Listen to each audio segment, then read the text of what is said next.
Dear Melissa, I took on my first head of product role 2 years ago at a company that was going through steady growth. Last year, the company restructured and my department grew to 150 people across engineering and product, which also saw more products being added to my remit. Some of these products are very different from others, so we set separate annual goals.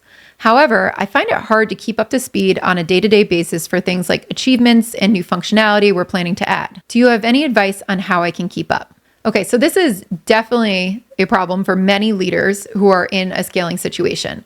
At first, you got a couple product managers under you. You can drop by their desks, see what's going on.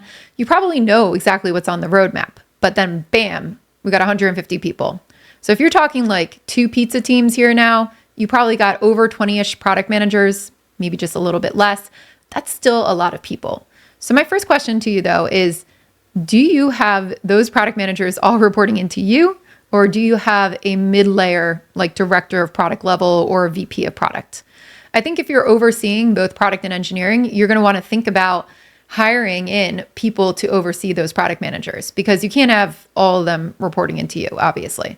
So now your job, though, in that case, is transitioning more into what we think of with the CPO role. Or a VP of product, head of product role, which means that you're overseeing the entire portfolio. You're not responsible for the day-to-day.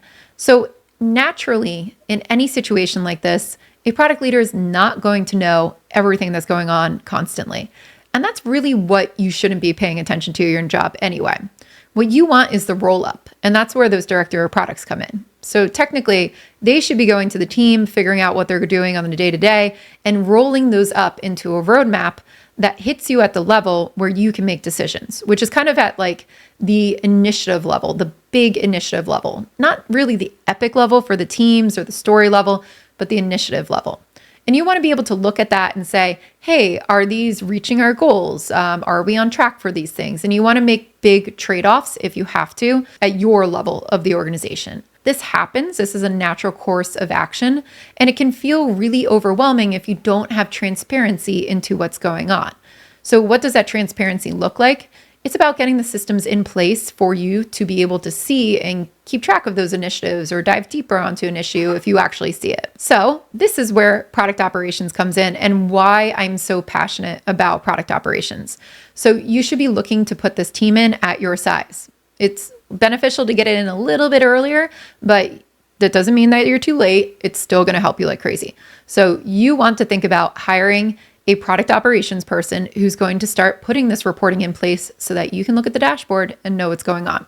So you're going to tell that person what you want to see. I want to be able to see the insight into the initiatives. I want to see a progress roll up of how we're working towards our OKRs and our overall goals. I want to see like what's next coming up on deck as big initiatives. And I want to see any issues. And then whatever else that you actually have to look at. That product operations piece is critical for you now because you do need a handle on 20 different product managers or people in all this different organizations, 150 engineers running around. Like you need a handle on what's going on and you need the insights that roll all that up into something manageable because you can't be expected to read 8,000 JIRA tickets and that is not worth your time. Your time and why you were hired was to go out and do product strategy. In order to do product strategy, you need to know what's currently happening and who's over those scopes. Having a tool in place where you can dive deeper and figure out what's going on, that's going to make everything feel a lot better. So I really suggest you start to put that in place so that you have the transparency at the right level. JIRA is not going to cut it for this. You're going to have to look at other road mapping tools, other portfolio management tools that can really help you with that. So that's what I would suggest. And I think you're going to feel a lot better once you see all those things.